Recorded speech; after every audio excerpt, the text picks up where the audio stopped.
नमस्कार दोस्तों, आज हम फिर से अपने इग्नू पाथवेज में आ चुके हैं। आप यह सोच रहे होंगे कि काफ़ी दिनों से सर का वीडियो नहीं आ रहा है, तो कुछ कारणों से मैं बिहार गया हुआ था, अब वापस आ चुका हूँ। तो आइए हम इग्नू पाथवेज की इस कड़ी में एमपीएस 004 को देखते हैं और ये काफ़ी इम्पोर्टेंट पेपर है जिसका एग्जामिनेशन 14/6/2024 को रखा गया है। यानी इस पेपर को कल देने वाले जो भी विद्यार्थी होंगे, वो इस पेपर को देखकर पूरी तरह से आश्वस्त हो जाएंगे कि कौन-कौन से महत्वपूर्ण प्रश्न जो है वो तुलनात्मक राजनीति मुद्दे और प्रवृत्तियां से आने वाले हैं। तो इस कड़ी में हम आपको 15 अति महत्वपूर्ण प्रश्न बताएंगे जो कल के एग्जामिनेशन के लिए वेरी वेरी इंपॉर्टेंट है और इन सारे प्रश्नों से संबंधित जो पीडीएफ है वह भी आपको उपलब्ध कराया जाएगा। तो आइए हम सबसे पहले देखते हैं कि एमपीएस 004 में पहला प्रश्न कौन सा है। तो देखिए, पहला प्रश्न है तुलनात्मक राजनीति के अर्थ और विस्तार का विश्लेषण कीजिए। आपको इस वीडियो में एक खास चीज आपको नजर आएगी। हमने इस पैटर्न में कुछ बदलाव किया है। वो बदलाव यह है कि जो क्वेश्चन आपको 1 2 3 4 ऐसे करके जो सीरियल वाइज क्वेश्चन दिखेंगे, उसमें आप एक पैटर्न को देखेंगे कि एक ही प्रश्न को कितने तरीकों से पूछा जाता है। तो आपको यह समझने में सुविधा भी होगी कि हम एक प्रश्न को 2-3 बार तरीकों से बदल बदल कर एग्जामिनेशन में पूछा जाता है। टॉपिक वही रहेगा लेकिन उसके प्रश्न को हर बार चेंज किया जाता है ताकि बच्चों को ऐसा लगे कि प्रश्न कुछ अलग आ रहा है, पर होता वही है। अगर आप उस कंटेंट को पढ़ लेते हैं, उस टॉपिक को पढ़ लेते हैं, तो आपको समझ में आएगा कि प्रश्न को किस तरह से बार बार घुमाकर उसे पूछा जाता है। तो इस पूरे जो वीडियो हम देख रहे हैं, इसमें आप देखेंगे कि एक टॉपिक से संबंधित प्रश्न कैसे इग्नू में पूछे जाते हैं, वो सारे प्रश्न इसमें हम आज चर्चा करेंगे। तो पहला प्रश्न जो है, तुलनात्मक राजनीति के अर्थ और विस्तार का विश्लेषण कीजिए। यानी हमारी जो भारतीय राजनीति है और जो वैश्विक राजनीति है, उन दोनों के बीच में हम तुलना किस प्रकार से करते हैं, उनका अर्थ क्या होता है, उनका प्रभाव क्या होता है, उसके बारे में हम लिखते हैं। अब देखिए, एक ही प्रश्न को हमने प्रश्न संख्या 1, प्रश्न संख्या 2 और प्रश्न संख्या 3 में लिया है। आपका टॉपिक सेम है लेकिन आप देखेंगे प्रश्न को कैसे बदला जा रहा है। दूसरा प्रश्न पढ़िए, टॉपिक वही है। देखिए, राजनीति विज्ञान में तुलनात्मक राजनीति के उद्भव और महत्व का विश्लेषण कीजिए। अब इसमें उसकी महत्ता को बताते हुए उसका विश्लेषण करना है। पहला प्रश्न में क्या करना था, उनका अर्थ और विस्तार बताना था। दूसरे प्रश्न में क्या करना है कि उसका राजनीति को तुलनात्मक तरीके से देखना है कि भारतीय राजनीति और वैश्विक राजनीति को अगर हम तुलना करें तो उसका अर्थ क्या निकलेगा। आइए प्रश्न संख्या 3 में हम देखते हैं, राजनीति विज्ञान के अध्ययन में तुलनात्मक राजनीति का योगदान का विश्लेषण कीजिए। तो आप देखिए, प्रश्न संख्या 1, प्रश्न संख्या 2 और प्रश्न संख्या 3 जो है, ये कहीं ना कहीं एक ही टॉपिक से रिलेटेड है, पर हर साल आप देखेंगे इस टॉपिक से जो प्रश्न आते हैं वह घुमा घुमा कर दिया जाता है, बार बार पूछा जाता है। इसलिए हमने इसमें कोशिश किया है कि उन सभी इंपॉर्टेंट टॉपिक से रिलेटेड जो प्रश्न बार बार किसी ना किसी तरीके से पूछे जाते हैं, उसका हम इसमें वर्णन करेंगे। तो आप समझ गए कि तुलनात्मक राजनीतिक टॉपिक को अगर आप पढ़ लेते हैं तो इस प्रकार से 1 2 3 और ना जाने कितने सारे प्रश्न को आप कर सकते हैं। आइए अगली टॉपिक की तरफ हम देखते हैं, योगदान उदारवादी मार्क्सवादी दृष्टिकोण में राष्ट्रवाद का अध्ययन करिए। अब देखिए, मार्क्सवादी विचारधारा हम पहले भी बता चुके हैं, ये आपके हिस्ट्री और पॉलिटिक्स। अगर मार्क्सवादी विचारधारा राजनीतिक विज्ञान और इतिहास दोनों में काफी इंपॉर्टेंट है। तो मार्क्सवादी और उदारवादी के दृष्टिकोण में राष्ट्रवाद का अध्ययन की तुलना कीजिए। यानी उदारवादी विचारधारा के लोग और मार्क्सवादी विचारधारा के लोग का क्या तुलनात्मक दृष्टिकोण है, किस संदर्भ में, तो राष्ट्रवाद के संदर्भ में। क्योंकि मार्क्सवादी यह जानता है कि हर लोगों का उद्योग पे हो या किसी धन पर हो, हर चीज पर सभी लोगों का समान अधिकार होना चाहिए। उदारवादी विचारधारा के लोग भी यही चाहते हैं कि सभी को समान अधिकार मिलना चाहिए। तो आपको दोनों विचारधारा समान है, पर इन दोनों में तुलना करना है, क्योंकि मार्क्सवादी जो है, मार्क्स जो है वो पाश्चात्य संस्कृति से संबंधित रखते हैं और उदारवादी लोग जो भारतीय संस्कृति से संबंध रखते हैं। तो विचारधारा एक है लेकिन दोनों में तुलना क्या है, उसको लिखते हुए आपको इस प्रश्न को लिखना है। ठीक है, और आपको घबराने की जरूरत नहीं है। प्रश्न 20 नंबर का है और शब्दों की अगर हम चर्चा करें तो इसमें शब्द लगभग आपको 500 शब्दों में लिखना होता है। तो कैसे लिखेंगे, क्या पैटर्न होगा, आंसर्स को किस तरह से आप वहां पॉइंट वाइज लिखेंगे, ये सारा डिस्क्रिप्शन के आप जो पीडीएफ आप लेंगे उसमें आपको उपलब्ध कराया जाए। चलिए, राज्य के मार्क्सवादी और गांधीवादी दृष्टिकोण की तुलना करते हैं। अब आप जानते हैं भारत में गांधी का महत्व ज्यादा है, और अगर पाश्चात्य राजनीति में देखें तो मार्क्स का महत्व ज्यादा है। तो हमको इस क्वेश्चन में राज्य के संदर्भ में कि हमारे देश के गांधी जी क्या विचार रखते हैं और विश्व में मार्क्सवादी की क्या विचारधारा है, दोनों को एक साथ पढ़ने के बाद इस प्रश्न में आपको उन दोनों की दृष्टिकोण की तुलना करना है। तो आप देखिए, मार्क्सवादी से 2 क्वेश्चन आ गए। तो इस प्रकार के क्वेश्चन इस पेपर में हर साल रिपीट होते हैं, यानी आपको टॉपिक्स को ध्यान में रखना है और उस टॉपिक से रिलेटेड जो प्रश्न बार बार अलग अलग तरीके से पूछे जाते हैं उसको आपको पढ़ना है।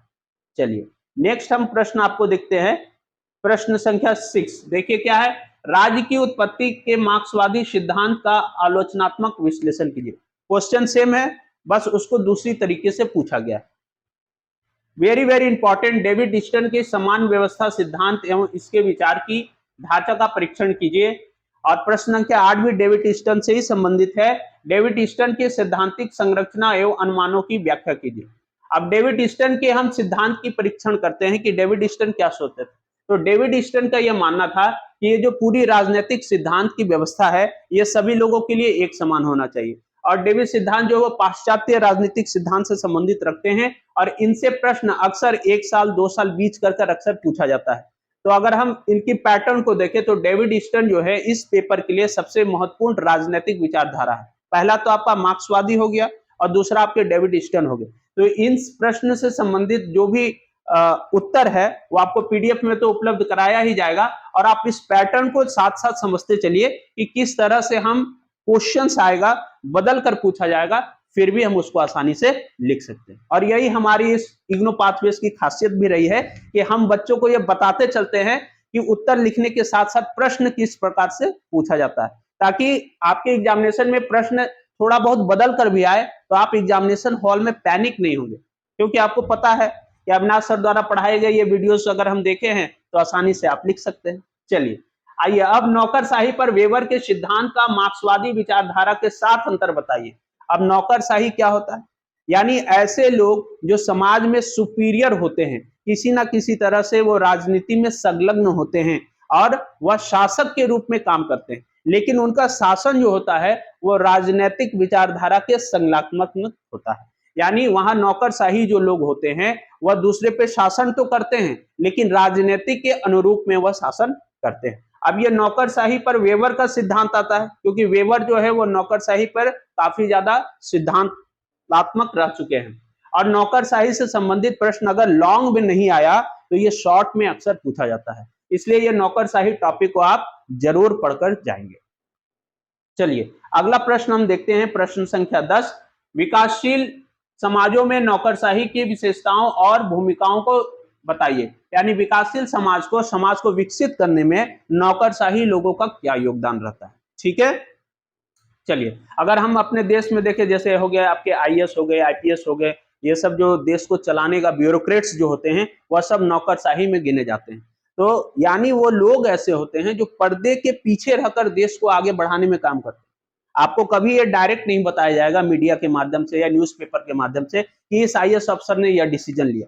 वो किसी ना किसी राजनीतिक तंत्र से आपके सामने आता है, पर नौकरशाह जो होते हैं वही रियल मास्टर्स होते हैं जो देश को आगे बढ़ाने में मदद करते हैं। हर मंत्रालय का एक स्पेसिफिक आईएएस अधिकारी होता है, यानी वह नौकरशाह होता है, वही किसी ना किसी मंत्रालय से जुड़कर किसी मंत्री के माध्यम से देश के सामने ये अपने व्यूज को रखता है। ठीक है, चलिए, अब हम लोग आते हैं बहु नृजातीय समाज के आंदोलनों में आधुनिकीकरण एक प्रमुख कारण है, परीक्षण कीजिए। अगला प्रश्न से उससे संबंधित है, नृजातीय आंदोलनों के स्वरूप और इनके लिए अपनाए गए विभिन्न सामरिक नीतियों का परीक्षण कीजिए। अब देखिए, ये बहु नृजातीय क्या है, नृजातीय यानी ऐसे लोग जो समाज में किसी ना किसी रूप से पिछड़े हुए हैं, चाहे वो SC ST के लोग हों या अन्य किसी जाति के लोग आते हैं, तो उनके समाज में उन्होंने अपने उत्थान के लिए क्या कुछ आंदोलन किया और उस आंदोलन का आधुनिकीकरण पर क्या प्रभाव पड़ा, इससे संबंधित ये 2 प्रश्न पूछा गया। तो ये टॉपिक भी काफी इंपॉर्टेंट है कि निर्जातीय समूह जो आंदोलन करते हैं, अपने अधिकारों के बारे में चर्चा करते हैं, वह कैसे समाज को बदलने में और आधुनिकीकरण जो समय के अनुरूप बदल रहा है उसमें वह कैसे अपने आप को समाहित करते हैं। चलिए, अगला हम प्रश्न देखते हैं बहुसंस्कृतिवाद। संस्कृति तो आप जानते हैं कि हमारा जो कल्चर है, हमारा देश जो है वो बहुत सारे कल्चरल डायनेमिक्स से भरा हुआ है। तो इस बहुसंस्कृतिवाद की परिभाषा क्या है? यानी हमारा जो लैंग्वेज चेंज होता है, हमारा खान पान चेंज होता है, हमारा समाज चेंज होता है, हमारा पहनावा चेंज होता है, इसके बारे में हम इस प्रश्न में देखेंगे कि इसकी आधारभूत विशेषताओं को समझाइए। कि अगर देश में बहुसंस्कृति हो, अलग अलग तरह के लोग अलग अलग समाज में अलग अलग संस्कृति की तरह से रहते हैं, तो उनका समाज पर क्या इम्पैक्ट पड़ता है। ये भी इंपॉर्टेंट क्वेश्चन है। वैसे हमने 15 क्वेश्चन ही लिए हैं और मेरी पूरी गारंटी है आपको, अगर आप ये 15 प्रश्न पढ़कर जाते हैं तो कल आगामी जो एमपीएस 004 की परीक्षा 14 जून को निर्धारित है, पूरी 100% गारंटी के साथ मैं आपको बोल सकता हूं कि इसमें से आपको 4 या 5 या 6 7 प्रश्न ऐसे देखने को मिलेंगे जो सीरियल वाइज आपको देखने को मिल सकते हैं। हमने ऐसे प्रश्नों को संलग्न किया है जो आपको ज्यादा पढ़ने की आवश्यकता नहीं है। आप सेलेक्टेड क्वेश्चन पढ़कर हमारे दिए गए गाइडेंस के अनुरूप में अच्छे नंबर ला सकते हैं। और आप सभी लोगों से, सभी व्यूअर से एक विनम्र प्रार्थना है कि आपको जब भी ये क्वेश्चंस देखने को मिले कि हाँ सर के बताए गए क्वेश्चंस एग्जामिनेशन में आ रहे हैं, तो आप उस वीडियो के कमेंट सेक्शन में जाकर जरूर बताएं, ताकि हमें भी उससे उत्साह मिलेगा कि हमारे बताए गए क्वेश्चन से बच्चों को काफी ज्यादा लाभ हो रहा है। चलिए अगले 2 प्रश्नों को हम चर्चा करते हैं। संघवाद का विश्लेषण कीजिए, यह सत्ता में हिस्सेदारी का मॉडल क्या है। अब संघ क्या होता है? जैसे हम देखते हैं कि हमारा जो ये भारत राष्ट्र है या एक संघ है, यानी इसमें हर प्रकार के लोगों का समायोजन किया गया है, चाहे वो राज्य स्तर पे हो, चाहे वो केंद्र स्तर पे हो, चाहे वो क्षेत्रीय स्तर पे हो। तो संघ बना हुआ हमारा देश है। हमारा राष्ट्र जो है ये राज्यों का एक संघ है, यानी हमारे राज्य जितने भी 28 राज्य हैं उन सबको मिलाकर अगर हम देखें तो हमारा देश बनता है। तो संघवाद की विश्लेषण कीजिए कि इसमें हम अपनी शक्तियों का भी विभाजन करते हैं कि राज्य स्तर पर कैसे काम करेंगे, केंद्र स्तर पर कैसे काम करेंगे। तो ये सारा चीज जो है वो संघवाद के विश्लेषण में हम चर्चा करते हैं। और अंतिम प्रश्न जो है, लोकतंत्र और तानाशाही के बीच में अंतर स्पष्ट कीजिए। और यह प्रश्न मुझे दावे के साथ आपको बताने में खुशी हो रही है कि लोकतंत्र के बारे में ऑलरेडी हमने एमपीएस 001, एमपीएस 002 में चर्चा किए हैं। वहां से आप इस प्रश्न को आसानी से लिख सकते हैं। तानाशाह कैसे लोग होते हैं? जैसे अगर हम विश्व राजनीति में देखें तो हिटलर को हम लोग तानाशाह बोल सकते हैं, क्योंकि हिटलर तानाशाही करता था जर्मनी में। मुसोलिनी को हम लोग देख सकते हैं जो इटली में तानाशाही करता था। इस तरह से अगर हम देखें तो लोकतंत्र और तानाशाही में यह अंतर है कि लोकतंत्र में सभी को आजादी मिलती है, समान अवसर मिलती है, लेकिन तानाशाही में ये पूरी शासन व्यवस्था किसी एक व्यक्ति के हाथ में होती है, जिस कारण से हम लोकतंत्र और तानाशाही के बीच में आराम से अंतर स्पष्ट कर सकते हैं कि समाज के लिए लोकतंत्र की ज्यादा आवश्यकता है या तानाशाही की ज्यादा आवश्यकता है। ठीक है, चलिए अब हम देखते हैं कुछ ऐसे प्रश्न आते हैं जो लघु उत्तरीय होते हैं, जिसमें हमने 4-5 प्रश्न को लिया है। तो हम देखते हैं ये जो लघु उत्तरीय प्रश्न है वह 10 नंबर के आते हैं। तो वैश्वीकरण यानी ग्लोबलाइजेशन क्या होता है? नागरिक समाज आंदोलन क्या होता है? नागरिकों के उत्थान के लिए समाज में कौन कौन से आंदोलन किए जाते हैं? मानव अधिकार के समाजवादी परिप्रेक्ष्य यानी मानव अधिकार जो ह्यूमन राइट्स है उसका समाज में क्या महत्वपूर्ण जरूरी क्यों है? सतत विकास यानी सस्टेनेबल डेवलपमेंट क्या होता है? यानी सभी लोगों को समान अवसर मिलना चाहिए, यानी हमारा जो अधिकार है समाज में, जो विकसित समाज जो बन रहा है उसका लाभ हर लोगों तक पहुंचे, यही सतत विकास की परिकल्पना की गई है। निर्जातीय राष्ट्रवाद हम बता ही चुके हैं। राज्य का गांधीवादी परिप्रेक्ष्य यानी राज्य के संदर्भ में गांधी जी क्या सोचते हैं, इसके बारे में आपको 10 नंबर का प्रश्न लिखना है। और दबाव समूह, दबाव समूह होता है प्रेशर ग्रुप, यानी समाज में जब भी कुछ परिवर्तन करना होता है तो कुछ लोग ऐसे होते हैं जो समाज पर या सरकार पर अलग से दबाव समूह बनाते हैं, चाहे वो मीडिया के माध्यम से हो सकता है, प्रचार के माध्यम से हो सकता है, या सोशल मीडिया के माध्यम से हो सकता है। यानी कुछ ऐसे लोग जो समाज में सरकार के ऊपर दबाव बनाते हैं ताकि समाज में एक बदलाव आ सके और अपनी बातों को पूरी तरह से रख सके और समाज में एक सुगमता आ सके और उस अधिकारी के बारे में सभी लोग जान सके। तो इस तरह हमने आज एमपीएस 004 जिसका एग्जामिनेशन 14/6/2024 को निर्धारित है, हमने ये सारे 15 महत्वपूर्ण प्रश्न और 7-8 अति महत्वपूर्ण प्रश्न को हम लोगों ने देखा। तो इस एमपीएस 004 से संबंधित आपको कोई भी कठिनाई होती है, किसी भी प्रकार के सवाल को आपको समझने में दिक्कत होती है, तो आप कमेंट सेक्शन में जाइए, वहां आप टाइप करिए कि आपको किस सवाल में क्या कुछ समझना है। इससे संबंधित अगर आपको पीडीएफ की आवश्यकता है, डिस्क्रिप्शन में ये नंबर दिया हुआ है 8797079896। इस नंबर के माध्यम से आप व्हाट्सएप पर मैसेज करिए, आपको पीडीएफ भी उपलब्ध कराया जाएगा।